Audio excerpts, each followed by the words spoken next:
Hey guys, thanks for tuning in. So today we're going to be checking out the MJX X929H, and this one is like a little mini altitude hold. Actually, I'd say this is more like a Nano, in the Nano category. And this one does a bunch of cool functions. This one does altitude hold, does flips. It also has headless and kind of a return to home, which, you know, in these little ones, that doesn't always work the best, but we're going to go ahead and test that out today. So today will be an unboxing, inspection, and also a flight test and a pros and cons all in one.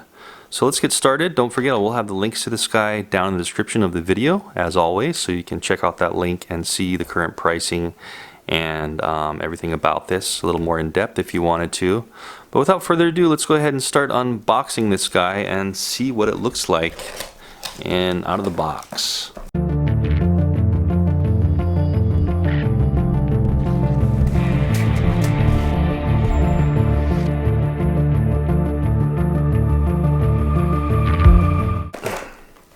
Okay, so there's one box there, and then we have the drone here in its own little packaging. So just popping the drone out of here. It looks like on the bottom you've got to take off this little plastic piece here. It's just kind of held in with some tape, and then we should be able to just pull the drone out. Cool. So look at this thing. So it's a fat little chubby drone. You can see how it's pretty bulky in the middle. It's got a light in the front and pretty fat propellers, pretty thick propellers. It looks like it will be able to lift this big body. It's actually pretty light. It looks like it'd be heavy, but it's not heavy at all. Very light. We've got some venting on the bottom here. There's our on-off switch and our micro USB port for charging.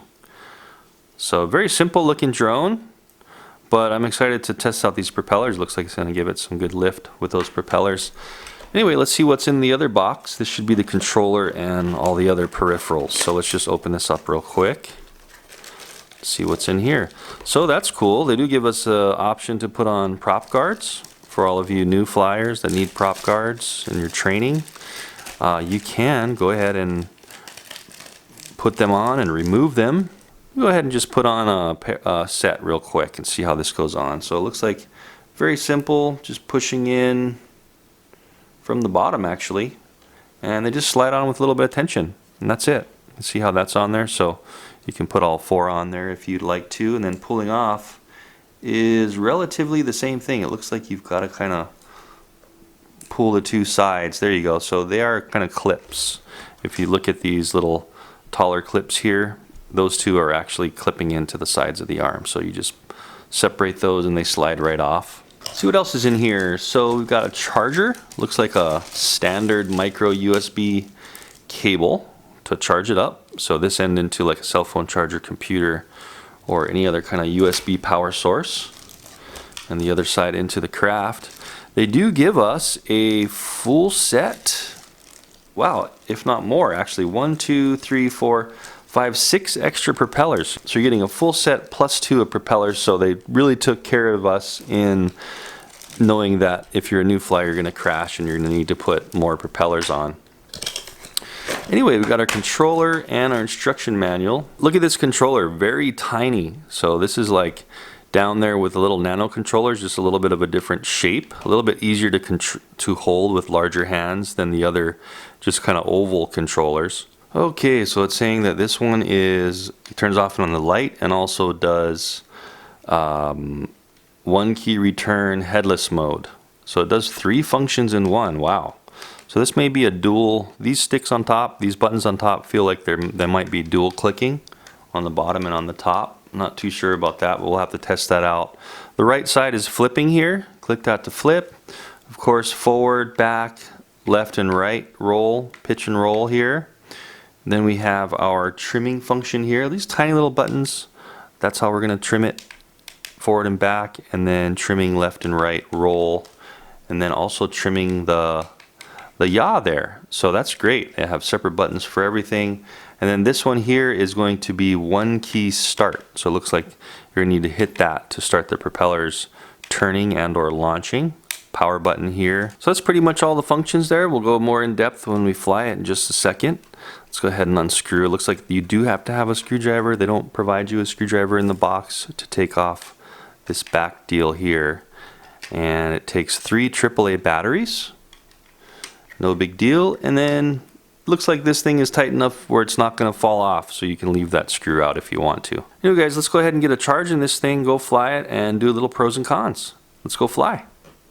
Alright guys, so let's see how this little fat little Nano does, this MJX Nano does in the house. Go ahead and turn it on to a house flight in no wind, and then I may take this out in the wind in the park. It's a little windy today, but if I get a chance, I'll go ahead and get out there and include that in the review if the wind dies down.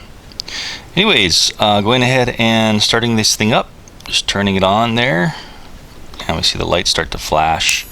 Turning on the controller, we're going to go up and down. Okay, it didn't hear any binding, but once the lights are on solid, it should be ready to go.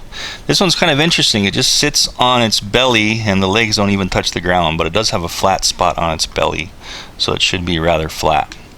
So as you can see, we can't take off here with the throttle until we press a button. So let's see which one we got to press. Okay, so that's the lights off and on here on the left trigger.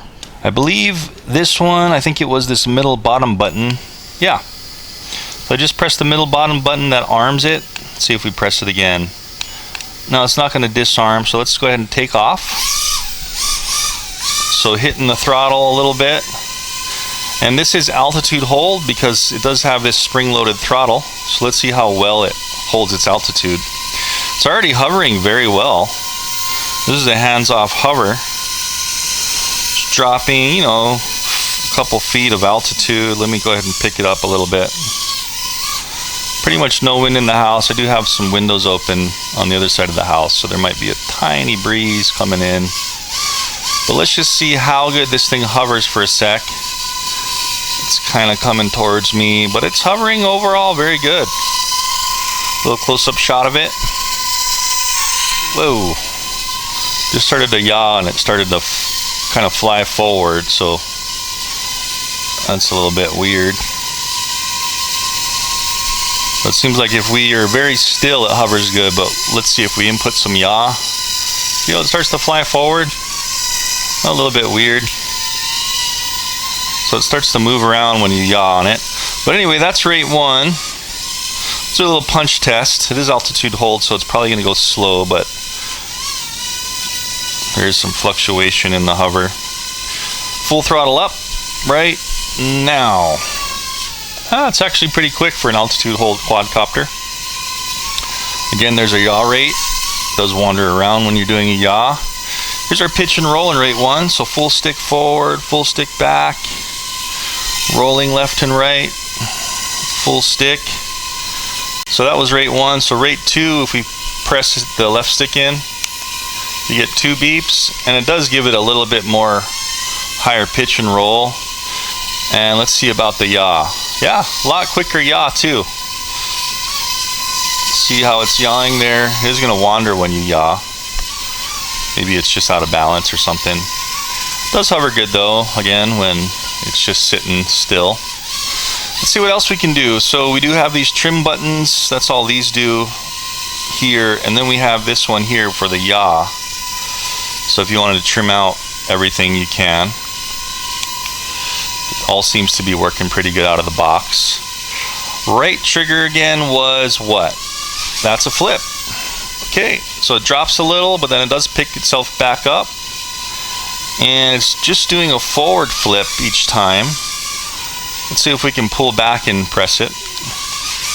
Nope, so it only does a forward flip, no matter what you do with the right stick. So right when you press that button, it does the flipping. Okay, we should see some blinking lights when the battery's low. Let's get a little close-up shot of it. There's its lights there. Looks to be doing pretty good. Left trigger. Oh yeah, that was just the lights off. So you see the lights off, lights on. Save some battery power or whatever. Or if you're not flying at night. And it seems to me, guys, that that's pretty much it. Okay, I just held in the left trigger and now the lights are blinking. And that seems to be a headless mode, yep. So I should be able to rotate any direction, and forward is relatively forward. It's going kind of back to the right and forward to the left. Holding in the left trigger again gets us out of headless mode. Wouldn't really recommend using headless mode with any toy quadcopter that doesn't have, you know, GPS or compass, just because it's going to be off, and this one is no different. Let's go ahead and hold in the right trigger, see if anything happens. Nope, that's just flipping.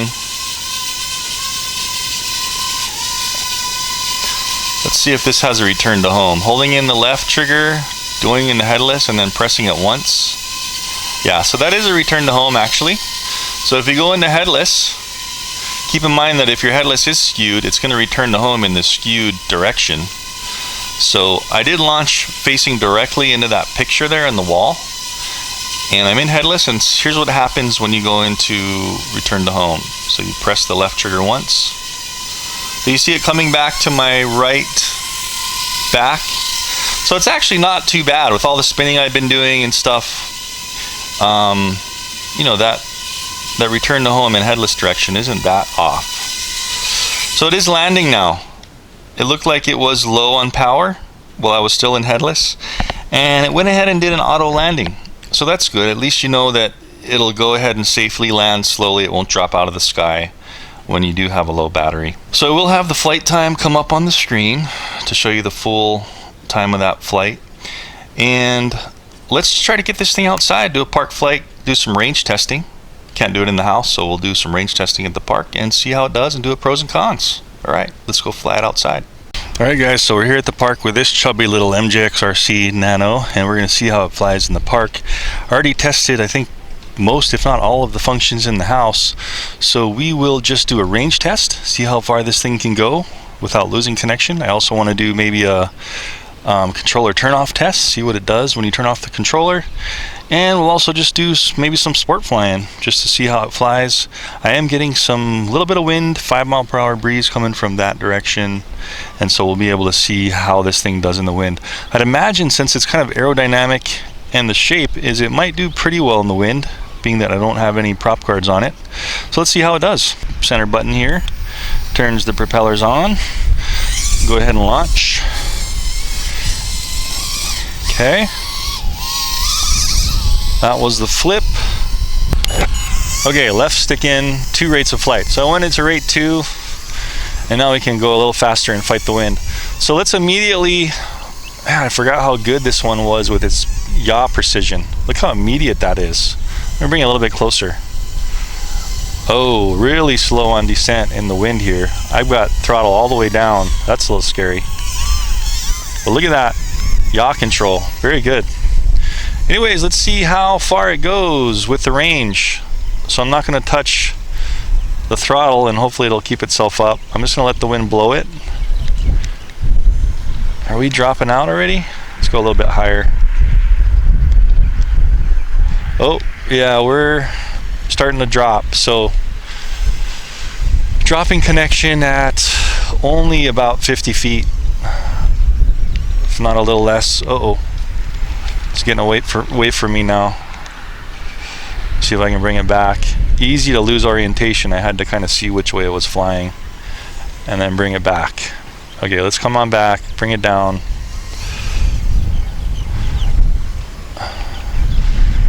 Come on back. I've got full throttle down. Look how slow this thing descends. Wow. Okay, bring it on back. There we go. Okay, so range is about 50 feet until it drops out of connection. Let's see what happens when we turn the controller off. So hovering about, let's go about eye level. I'm gonna turn the controller off now. Just turned it off. 1, 2, 3, 4, 5, 6. Wow. So it's, yeah, so it's possibly gonna fly away on you if you lose connection and turn your controller off. This has a really slow descent rate. I'm surprised how slow that is. It's like the slowest I've ever seen, actually, in any drone. So I'm not sure if, it's supposed to be like that, or if that's maybe a problem with the barometer. It does have an altitude sensor in it. Let's see what happens if we just turn the controller back on. rebind and see if we can launch. Yep, so I didn't turn off and on the drone, just rearmed. We're back in rate 1, so we want to get in rate 2 again real quick. And that's the left stick till we hear 2 faint beeps. All right, so let's just go ahead and fly around until we exhaust the battery. Real touchy on the yaw, so just barely touch it in rate 2. Oh,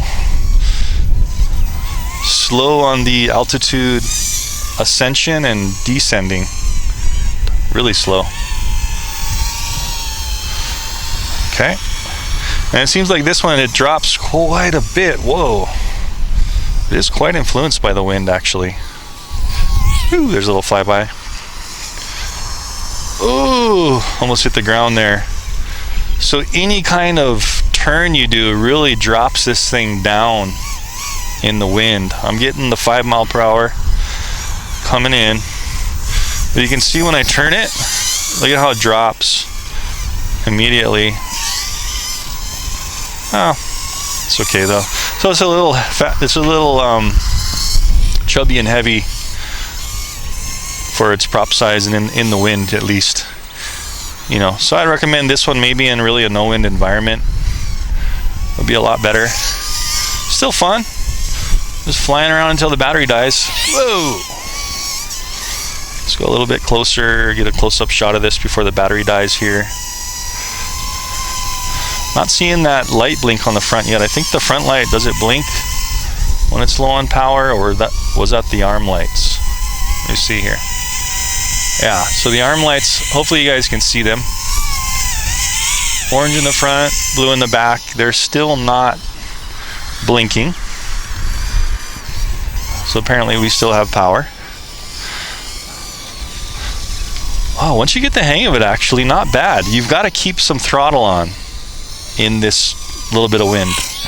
Look how good it's flying right now. It's because I'm giving it full pitch forward, flying around, as I've got throttle almost all the way up. So it's kind of a little screamer. Oh, when you're going hard in rate 2, not bad. When it turns and it's got the wind to its back, that's when it has a problem. I don't think that was low voltage. I think when I turned, it just cut off. When I turned, it pitched too much, and I think it shut itself off for safety reasons. Let's try to relaunch. Yeah, we still have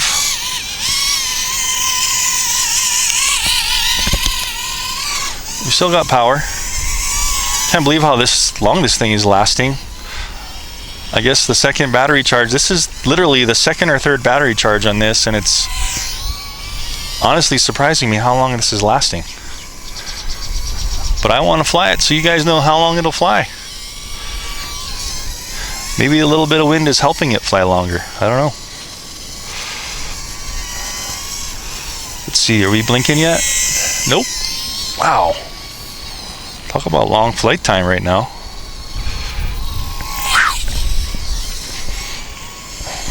Okay. As I'm flying it, I'm liking it more and more. Oh, full throttle up. And it finally landed. And now you can see that slow blink on the lights there. Doesn't seem like it blinks. That headlight's always going to stay on solid. But anyway, guys, that was the flight test for this little chubby MJX RC. Definitely, I got a little more fun as I flew it. As you can see, there's no video on this thing, so you're not going to be able to take any video. So just a fun little simple line of sight flyer with altitude hold. And the altitude hold did work pretty well. Unless you get into any kind of wind, it starts to act up. The range, a little bit wonky, and you could see how when I turn off the controller, it took a long time for it to land. So if it could have possibly gone into its slow, faster landing, you know, right when it lost connection, or at least a second after, it would have been a little better. But this one has the potential to possibly fly into the neighbor's yard if you go too high or something. So keep that in mind with this one. But I was surprised at the flight time. We'll have that flight time go ahead and pop up on the screen over here, so you can see that exact flight time I had in the park here. It seemed like it was a lot longer than I had in the house. So I'm not sure, maybe it's because this is like the second or third cycle on this battery or something. Otherwise, very simple, very fun. And you know, these things take like 15-20 minutes to charge. And this one, by the way, just uses a regular, like I said in the unbox in the house, it has a regular micro USB. So any micro USB cable you have laying around for your phone, you can just plug into this too and charge it. So kind of cool. You don't have to have a special charger for this. Anyway, that's the review for this guy. I hope you guys enjoyed it, and don't forget to check the link down in the description.